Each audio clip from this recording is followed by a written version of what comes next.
Alright, what is up YouTube, HPJ here, I'm coming to you guys from Twitter of all things, because apparently this information has not been updated on the actual main website. So, the Ultimate Cup for Digimon, the Ultimate Cup 2023, which will have, June to August events, this will be their new limited and restriction list that apparently I believe goes into effect in June, so whenever June starts, this is what the list will look like. Now, for those who are going to ask, and I'm sure many of you are asking the question itself, what does this mean for the initial card game itself? Well, I don't think it really means anything in those terms, but more so if you look at the lineup of things that are going on.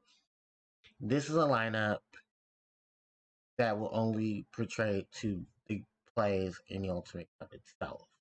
But I don't think there'll be any changes to the actual card game itself. So what the card game rule set and this game's rule set are now two completely different things.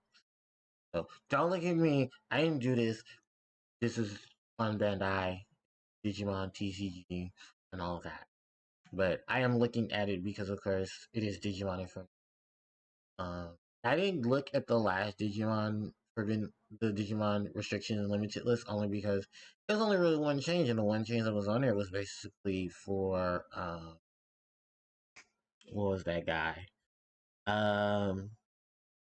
Is it? Oh, it was for Blackwood Greymon's deck, Blackwood Greymon X deck, and it literally was just to limit Greymon X. So that's why I didn't really look to it because I don't think it really did anything to slow or hurt the deck. It's just there's only one Greymon X that Greymon can become, and that's not hurting anything. I mean it's hurting people, but just not hurting people in the sense of things that's already hurt. So, while we go ahead and look at it, so one of the big changes is well this. Um, single color deck single color deck building with mulligans. Players must construct a deck in Digi Eggs that are using cards of only one color. Multicolored cards with matching colors are also legal for use. So I don't know if that was like a big thing that was going on because I think I don't know if most decks were already for most as far as I know. So what they're saying that you can use dual color cards, but you can't use. I don't know. This is weird. It is really weird. So maybe someone can explain to me in the comment section if that is a thing. How this wording is supposed to be. I don't get it. Like you're able to still use your deck and construct a deck of dual color, but multicolored cards. Like if a single. I don't. I'm trying to understand this in pieces together, so don't judge me. I just don't know. Like I want to enter the ultimate soon, but I felt like it was something that is being brought up because if those who don't know, Mulligan has now been added to Digimon. Where at your starting hand, if you don't like the cards that are there, you can reshuffle and then draw a new hand. I don't wish Yu-Gi-Oh had. I don't know if Yu-Gi-Oh had them. Yu-Gi-Oh has enough things going on in this. The next thing up is okay. So the restrictions and the bans that will be happening during the Ultimate Cup between June and August. So, and I love how they put the restrictions up first and then they put the bans under. So for the restrictions, they have Grand Kawagamon from the premiere set, Structure Deck 10's Chaos Degradation, EX3's Hydramon, and EX2's Entmon. In addition to that, they're also putting the cards that are banned from being included into the decks. BT9's Death Xmon, BT9's Workerumon X, and BT4 Cerberusmon Werewolf Mode. So, yeah, those are the changes itself. So, because I don't have too much information on the solid color deck building with Mulligan, I'm going to leave that to the comment section and you guys can explain and go over that on your own. I'm going to look at these restrictions and restrictions and bans. So, majority of this is green and majority of this is purple. We're just going to get that out the way. The only dual colors on here are the Chaos Degradation and the Death Xmon, which Death Exmon does not care about his dual coloring. The whole thing about Death Exmon is Death Exmon is just so damn broken. I've seen many of lists that have the Death Exmon on there because it's good removal. It's a nice beat stick, and it's just something that you can just throw in when you need someone to just help you. It kind of reminds me of how people were treating. It's just like generic monsters, just putting them into the deck and saying, "Here we go, here hand traps." There we go. Kind of like Yu-Gi-Oh variation with hand traps.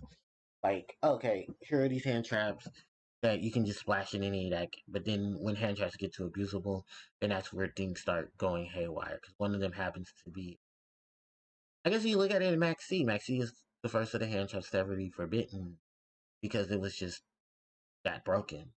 Max C just had too many. Even one Max C was just shenanigans galore. Yeah, that is a thing. Wergurumon X. This is blue Wergurumon. He has the ability that when he's digivolved, he can bounce cards back up to the hand. So I guess there is just like spam for that. I'm not too sure about Wergurumon X. I just know that the X antibody cards just really come in easy because a lot of them say you don't have to pay any memory as long as you evolve them in from the Gurumon on top of what that Gurumon was. So Wergurumon then evolve him into Wergurumon X, and then start bouncing. I don't know if the Wergurumon was like a Digivolve, and then a bounce, because that's mostly what Blue, from what I've seen, does, is like to manipulate um, Digivolution sources, bouncing cards back to all of them, all of those shenanigans. Cerberus Mode, Werewolf Mode. Well, this kind of shocked that it didn't get hit on the actual list, because FX is a crazy thing to deal with. And I know a lot of people do not want to deal with FX Mod. So yeah, it is a thing. It does happen, and people do get very annoyed of it. So yeah, FX on being hit does not surprise anybody. I was actually shocked that um it's not on the actual list. Like a lot of people are probably asking why these are not on the list, as opposed to where they are currently right now, or them just being on this modified list for the ultimate cup. So yeah, that is my whole thing with the bans because Cerberus mode they fucking be and holy shit, Cerberus werewolf mode decks from what I've seen, holy fuck, they like to spin everything, and I mean everything. So yeah, that is one shot hit. Moving on from there, let's talk about the restriction list. So these are all the cards that are going to win. As we like to call it in Yu-Gi-Oh, the limited section. Grand Kawagamon Hydramon. Um, this is basically just for the whole Bloom Lordmon situation. Because if you can't do one thing, the other Digimon is going to come in and do it for you. And besides the fact that both of these are megas, I think more so it's just the implication of if things can be suspended, try to suspend as many of them as you possibly can, and then benefit from everything. Especially with Hydramon, because Hydramon has the ability to give you memory for every Digimon that is plant, vegetation, or fairy that has been suspended.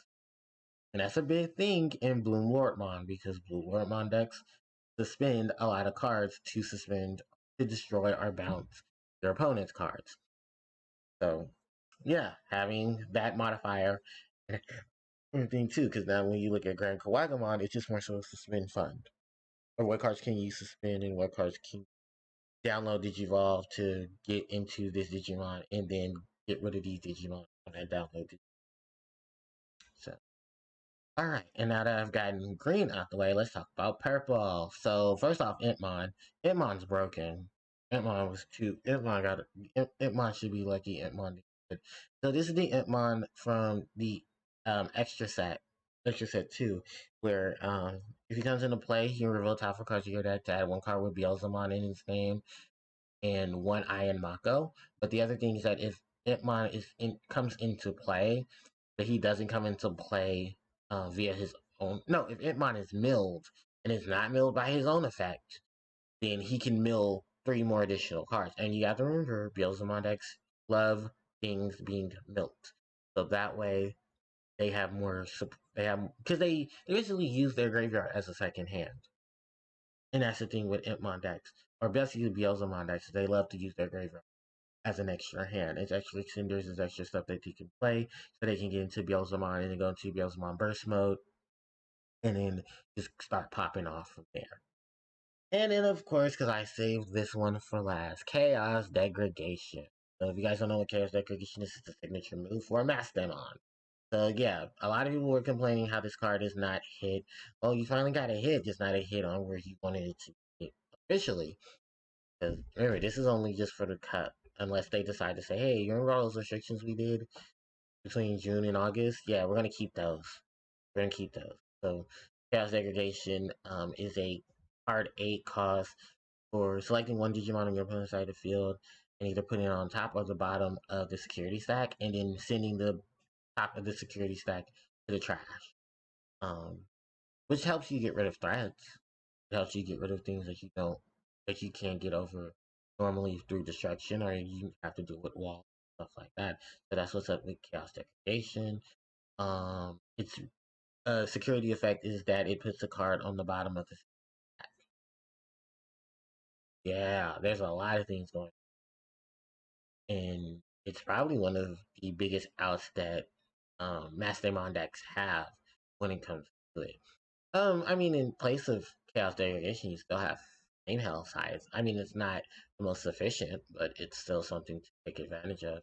For the fact that it's at least a decent removal and a 6K drop on things too, if that's ever a thing that needs to happen. So, yeah, that's basically my look at this list. And the changes that are going on. Now, if there's anything that anyone would like to add to this video to talk about for the Ultimate Cups rules and changes and stuff like that, please do. Definitely let me know about this whole Mulligan single card deck building situation that's going on. Like, is that a thing?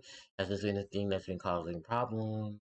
Let me know all of this in the comment section so that I can understand what's going on. And then people can also explain it to me as well. So with that said and done, thank you guys so much for watching. Don't forget to like, comment, share, and subscribe to the channel as it helps out tremendously. You can hit the notification bell. You guys can be informed of when I do upload more content to the channel. Social media links are in the description box below, and you guys can catch me live on Twitch at twitch.tv/HarpiePlayerJoe, where I will be playing some more Yu-Gi-Oh! The Eternal Duelist Soul. I should now be on session 6 of Yu-Gi-Oh! The Eternal Duelist Soul, and I have now made it to tier 4. Yeah, I will definitely see you guys in. And with that said, HCJ signing out. Take care.